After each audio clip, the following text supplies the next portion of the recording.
Lanjut lagi ke bagian ketiga, mengenai arsitektur, mendefinisikan dari model yang akan diimplementasi. Ada bentuk development model oleh server arsitek dibikin, ada ambil model analisis, kemudian ada desain daripada softwarenya, kemudian disimpan arsitektur dokumennya, kemudian arsitektur referensinya seperti apa, ini masuk ke model implementasi seperti apa. Kemudian ada di sini bisa dijelaskan protokolnya itu apa yang digunakan, interface-nya antar muka yang digunakan apa saja, event yang digunakan, signal, arsitektur ini proof of concept-nya seperti apa. Dari sini bisa dibuat prioritas use case seperti apa, analisa arsitektur, construct proof of concept-nya, baru di struktur the implementation model, incorporate existing design element yang sudah ada kita gunakan, kita jelaskan distribusinya seperti apa, kita mengakses via ketersediaan daripada arsitektur yang sudah terbukti, kemudian kita identifikasi mekanisme desainnya seperti apa, identifikasi kita tentukan elemen desainnya seperti apa, menjelaskan mengenai arsitektur pada saat itu berjalan atau disebut sebagai runtime arsitektur.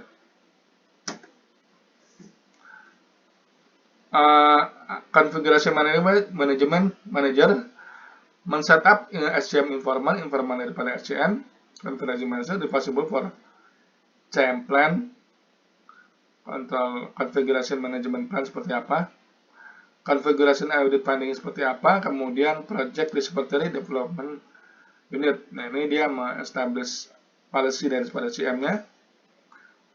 Dia melakukan establish di write CM plan-nya, kemudian di perform, dia menerapkan audit konfigurasi seperti apa, kemudian memilih reportnya, laporan seperti apa. Dia men-setup CM environment-nya, lingkungan konfigurasi manajernya. Dia kemudian membuat deployment unit, di project manager, managing projectnya seperti ini. Dia melakukan inisiasi project, envelope, dan lain sebagainya.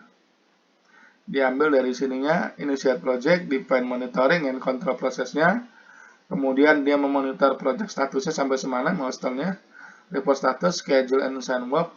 Nah, ini semua hal tersebut, iterasi assignment, iteration flash, dan sebagainya, ini disimpan oleh si SCM. Software Configuration Manager. The developer ikut joining project and deployment, dia create deployment workspace, make change, kalau udah membuat baru, deliver change, diantarkan.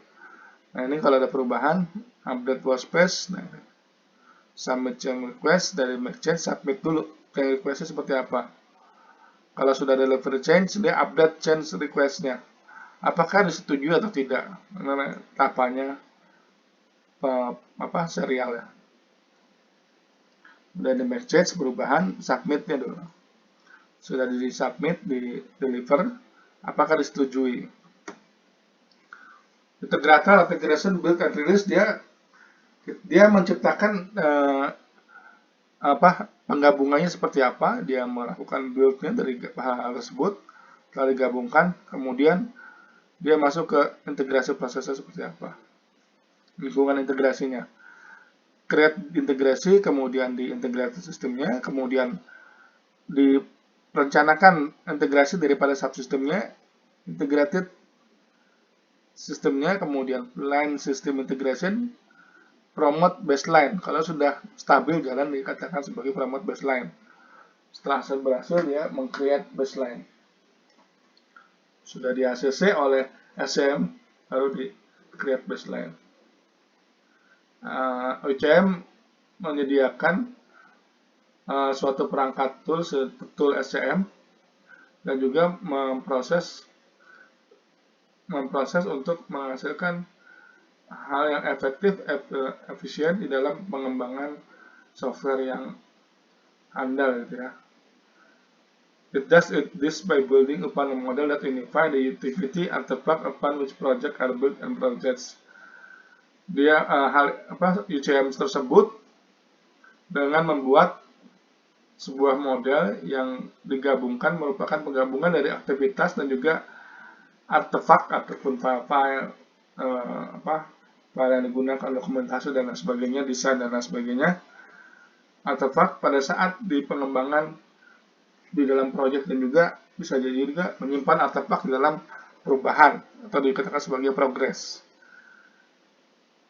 Model tersebut menyediakan untuk meningkatkan tingkat kehandalan lapisan abstraksi di mana development itu sudah selesai, untuk menyediakan stabilitas di dalam proyek dan juga kontribusi daripada masing-masing individu untuk memanage, mengendalikan, men-tracking atau memantau dan juga mengendalikan arah perubahan di dalam proyek. Dan terakhir untuk menyediakan fasilitas untuk proyek matriks di dalam proyek otomatisasi sehingga komunikasi secara nyata di dalam aktivitas proyek dan juga artefaknya seperti apa. Kita bisa lihat bahwa proses UCM dapat dijelaskan di dalam 5 bentuk. Ada 5 role, yaitu mengacu kepada arsitektur, konfigurasi manajemen, project manager, dan developer, dan yang terakhir integrator. Nah, ini struktur SCM plan dari standar IEEE 828. SCM itu merupakan bentuk strategis yang tujuannya untuk menghasilkan yang diterapkan di dalam produknya, proyek, dan juga organisasi untuk membantu mengurangi kekacauan, chaos.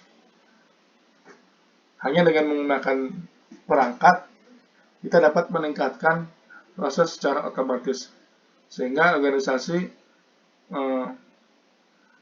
menghasilkan produk yang cepat.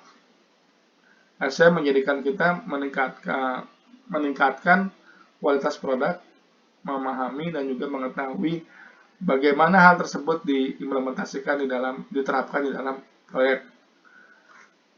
Perangkat yang digunakan untuk meningkatkan daripada implementasi SCM ini harus kita gunakan tanpa menggunakan pelatihan sebelumnya, tanpa dengan definisi daripada policy atau polisinya, aturannya, kemudian tanpa menentukan nilai-nilai yang sudah ditentukan. Sebagai praktis menjadikan hal tersebut kekacauan.